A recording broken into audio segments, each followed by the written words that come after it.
আসসালামু আলাইকুম। আশা করি সবাই ভালো আছেন। আপনারা একটা অপারেশন দেখতে পাচ্ছেন, এই বিষয়টা একটু আমরা বলছি।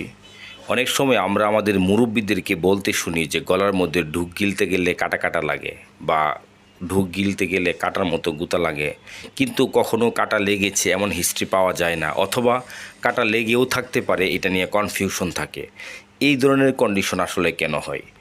এটার বেসিক্যালি কারণ হচ্ছে আমাদের গলায় চিকন একটা হাড় থাকে, যেটাকে আমরা স্টাইলয়েড প্রসেস বলি।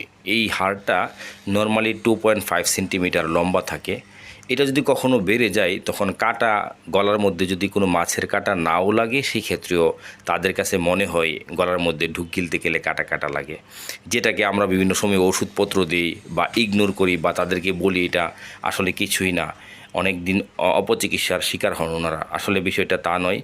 এটা অপারেশন করার আগ পর্যন্ত যতই ওষুধ খাওয়া হোক, এটা আসলে কখনোই আরাম বোধ করবে না বা আরাম হয় না। সেক্ষেত্রে একমাত্র সমাধান হচ্ছে অপারেশন করে সেই লম্বা যে হাড়টা বেড়েছে এটাকে রিমুভ করে ফেলে দেওয়া। পরবর্তীতে কখনো আর কাটার মতো লাগবে না। তাছাড়া গলায় কাটা কাটা লাগার পাশাপাশি এটাতে চোখ, গাল, মাথা, ঘাড়, পুরো এক পাশ প্রচণ্ড ব্যথা হয়, এবং রোগীর কাছে সেটা সবসময় অস্বস্তির কারণ, এবং অনেক সময় এটা থেকে প্রেশার বেড়ে যায়। যাদের গলায় এমন কাটা কাটা লাগে, আপনারা অবশ্যই আমাদের পরামর্শ নিন, যোগাযোগ করুন। ধন্যবাদ, ভালো থাকুন।